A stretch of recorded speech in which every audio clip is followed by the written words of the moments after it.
Parshas Tazria. We'd like to speak today about the Haftorah for Parshas Tazria, which is in Melochim Beis, Perek Hey, where the pasuk speaks about Naaman, who was a general of the king of Aram, and he was Ish Godel. He was a prominent man before his Lord and respected, for through him, Kivoy Nosan Hashem Teshuah Aram. Through him, the salvation came to Aram.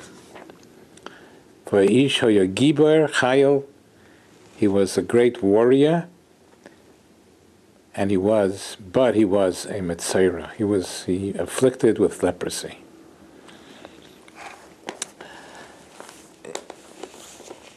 The one who was afflicted, Rahman al-Islam, with leprosy, his life is no life. The Gemara says in the Dorim that Metzora echad me'arba shechashuvim k'mesim. A Metzora, one who's afflicted with leprosy, is one of those that is considered as if he's dead. He goes through tremendous yisurim, tremendous afflictions, and he had to get cured from this terrible disease that he had. He found out that there's a Navi, the Navi, Elisha, can help him. So immediately, as soon as he found out, he rushed and he gathered all the servants and he made a long trip, and he came to Elisha and he stood in front of his house, he stood in front of Elisha's house, besusai uverichbai, with his horses, with his chariots, with his servants, and Elisha sent down a messenger to him, and he said, in other words, Elisha knew what he was coming for, and he said, your cure will be your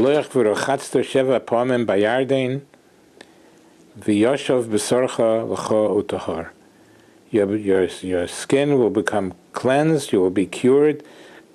Immerse yourself 7 times in the Yarden River.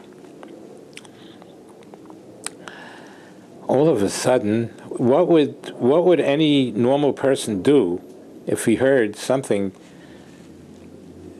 that all I have to do is go in the Yarden River and be cured? He should have jumped for joy. But he didn't. He got very angry. And Vayiktzayv Naaman Vayelech. He's going home in anger. What's this all about?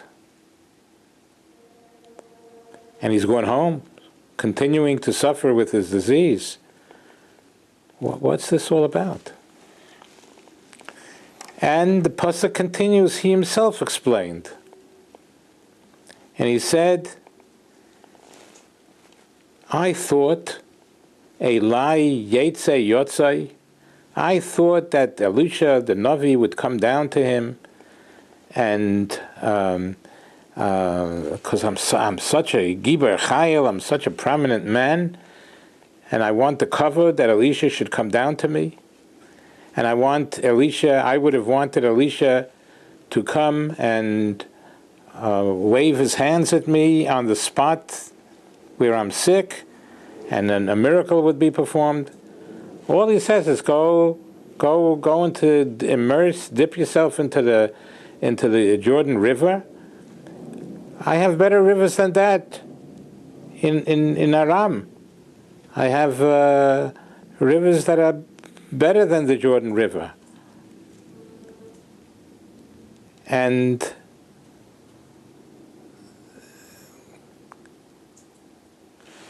Apparently, what he is saying here, I want kavod. I want glory. I want to be honored by Elisha. I want Elisha to come down to me, number one. Let him come down. He should come to me. Come down, not send a messenger down. What am I? I'm a prominent person. He should come down to me.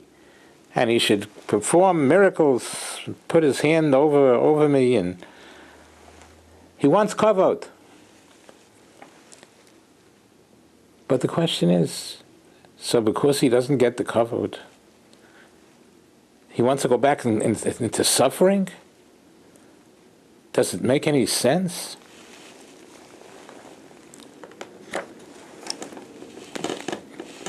But we see from here that if somebody wants kavod, if somebody has midos rois, bad midos, he wants honor, he just wants honor and glory, the person can't think straight.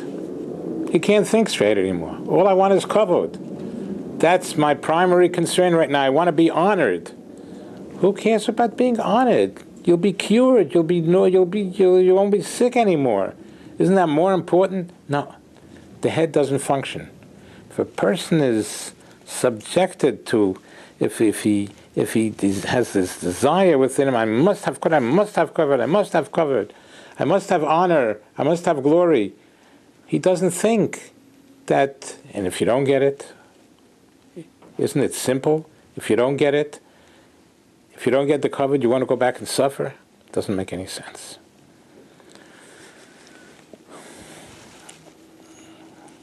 We see from here, everybody knows what it says in Pirkei Avos. It says in Pirkei Avos, Hakina v'hataiva v'hakavod meitziin es ha'adam min ha'olam.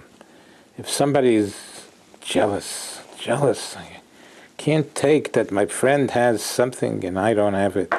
Hakina and temptation, or I'm a person that is tempted for something, and he wants more honor.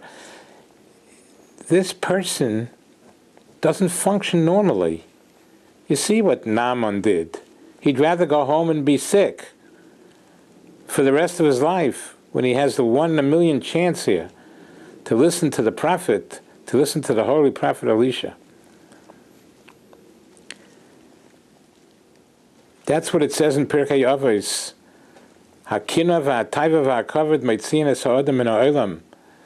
They take a person out of this world, which means it's a terrible sin. It's a terrible sin to be a person that seeks kavod, that's a tamtaivus and kavod. It's a terrible sin. Until now we thought it's only a terrible sin in the future world, and spiritually. We see from here, it's not only meitziin es ha'adam min ha'olam haba. It's not only that a person that's subject to these temptations and midos rois has a problem, he has a sin regarding olam haba, but even olam hazeh, he can't think straight. He can't think straight, and that's the message of this shmuz, that we have to straighten out our midos. We have to not let ourselves be tempted. When a person is tempted to do things, when a person is jealous, his mind doesn't function. Kavod, I must have kavod, as if he's saying, if I don't get the kavod, I'd rather go back and suffer. Doesn't make any sense. He doesn't think straight if he's subjected to be a person of kina, taiva, and kavod. Not only in the future world, but even from this world, he loses this world.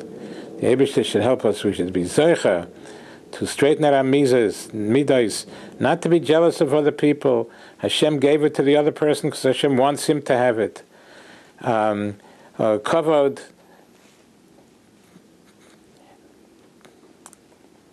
a person should be able to straighten out his midos, shouldn't be about covered, and shouldn't be about taiva, and shouldn't be a person with jealousy, because he won't have a normal life if he does that. Besides the avera of Metzion Sodom Min Ha'olam, we should be zeicha to straighten out our midos, and be zeicha to straighten out our midos, and in that schus will be zeicha to aromas karen atayra, will be as girl tzedek b'mheir b'yameinu. Amen.